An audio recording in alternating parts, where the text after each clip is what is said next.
थे केदारनाथ वगैरह जो बहुत ऊंची जहाँ शक्ति आज भी है मौजूद, वहाँ ऐसा भी है गुरुजी के कोई ना कोई ऐसा सिद्ध पुरुष रहता है जो सूक्ष्म में जो लाखों साल तक एक रहता ही रहता है, तभी वो नहीं नहीं, शक्तियाँ इनबिल्ट। कोई सूक्ष्म कुछ रहता नहीं, उसी को हायर बींग्स कहते हैं। अच्छा। कोई भी ऐसा जो सिद्ध क्षेत्र है, कोई भी सिद्ध क्षेत्र है जहाँ पर एनर्जीज बहुत अच्छी हैं, जहाँ पर एनर्जीज बहुत अच्छी हैं, वहाँ पर हमेशा क्या होता है कि कोई ना कोई हायर बींग्स वहाँ पर मौजूद रहती हैं। वहाँ कोई ना कोई हायर बींग्स हमेशा मौजूद रहती हैं।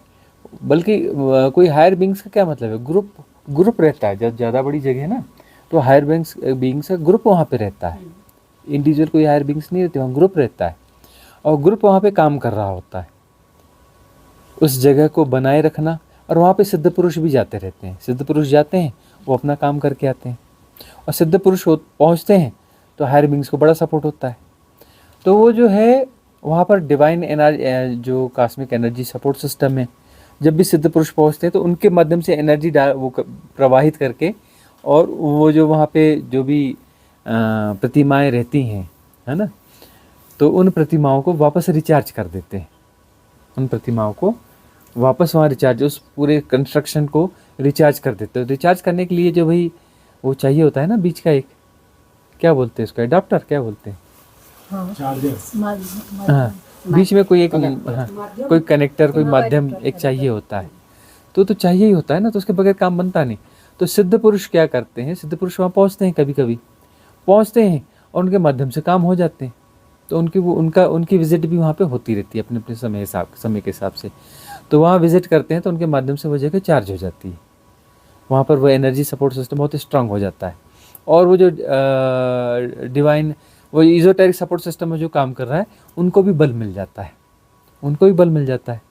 तो वो भी जो है आयोजित करते हैं कि वो आ जाएं और फिर वो अपना अलाइन करने की कोशिश करते हैं कि इनके माध्यम से काम बन जाए। फिर भी ऐसी जगह पे फ्लड वगैरह जो आता है गुरुजी, हाँ, ऐसी जगह पे फ्लड वगैरह जो आता है वो आना चाहिए, इसलिए आता है ना। सफाई की जरूरत होती है कि नहीं। आप घर में झाड़ू पोछा लगाते, लेकिन कभी घर पानी से धोते हो ना। साल में एक आध बार दिवाली आती है तो पूरे घर को पानी से नहीं धोते, उस दिन पोछा नहीं लगाते, नहीं नहीं नहीं, नहीं, पाइप लगाओ, अच्छे से रगड़ रगड़ के धो, करते हो ना। साल में एक आध बार तो करते हो ना, एक दो बार तो होना चाहिए ना, पानी से सफाई भी तो होनी चाहिए ना। गंदगी ज़्यादा हो जाए तो कहीं भी अच्छे से सफाई भी हो जानी चाहिए, है ना। उसकी ज़रूरत होती है, गड़बड़ कुछ नहीं होता, जिसकी ज़रूरत होती है वैसा ही होता है। तो ऐसी कौन कौन सी जगह है गुरुजी, कुछ ऐसी बहुत सारी जगह हैं, बहुत सारी जगह हैं। बद्रीनाथ बहुत अच्छी जगह है, यहाँ अपना तिरुपति बालाजी जाओ, बड़ी अच्छी जगह है। बहुत सारी जगह हैं ऐसी, ऐसा नहीं है। अरे जंगलों में कई छोटे छोटे मंदिर होते हैं, कई अपना रिमोट में अच्छी अच्छी जगह, जैसे छोटे छोटे मंदिर रहते हैं, नॉर्मल से रहते हैं, लेकिन वहाँ की एनर्जी जाके देख लो। गांव में पुराने पुराने मंदिर होते हैं, ले गए हम आप लोग एक दो मंदिरों में, देखो कैसी एनर्जी है वहाँ पे। हाँ, तो फिर कैसा वहाँ पे है। हाँ, यहाँ पे भी एनर्जी है, एनर्जी यहाँ भी है, देख लो। तो एनर्जी रहती है, ऐसे बहुत सारी जगह रहती है, बढ़िया एनर्जी रहती है।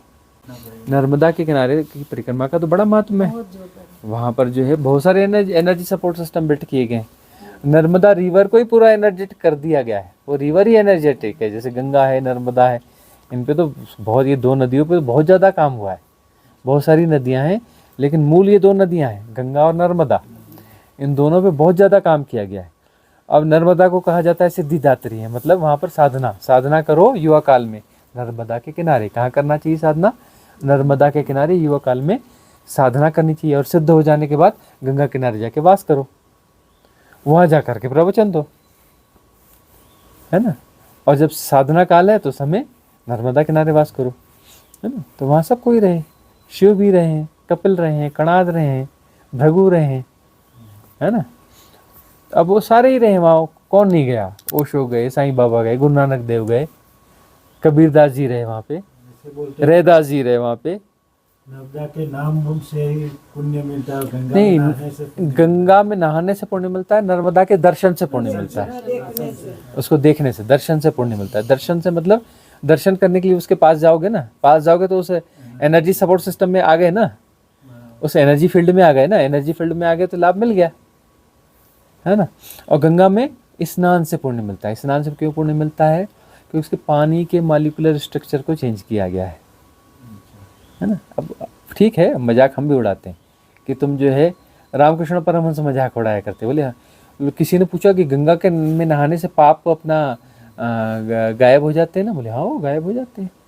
तुम जैसी गंगा में डुबकी मारोगे, पाप जो है तुमसे निकल के बाहर चले जाते हैं, और जैसे ही तुम गंगा से बाहर आते हो ना, पाप वापस तुम्हारे अंदर घुस जाते हैं। तो अब ऐसे जवाब देना पड़ता है। क्यों? क्योंकि लोग जो है बोलते हैं कि गलत काम करते रहो और जा करके डुबकी मारते रहो, मिसयूज कर लेते हैं। तो कौन से पाप? पाप का मतलब होता है कि हम संसार के मोह माया में ज्यादा पड़े हुए हैं।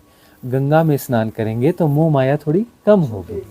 पाप का अर्थ यह होता है, पाप का अर्थ थोड़ी होता है तुम उल्टे सीधे कर्म के तुम्हारे कर्म धुल जाएंगे। तुम्हारी मोह माया थोड़ी कम होगी, थोड़ा वैराग्य बोध जागेगा। तो वहाँ स्नान करोगे, कुछ करोगे तो वहाँ पर वैराग्य बोध थोड़ा थोड़ा जागता है। और नर्मदा के किनारे तो अपने आप जागता है। नर्मदा के किनारे किनारे रहोगे तो वैराग्य बोध सघन होता चल जाता है ना। और नर्मदा किनारे हमने बहुत वास किया है ना। हमारा जो है युवावस्था और बचपन जो है नर्मदा बेसिन में गुजरा है, और उसमें नर्मदा किनारे समय समय पे जाते रहे, वास करते रहे। हमारा बचपन और युवावस्था नर्मदा के किनारे किनारे का है।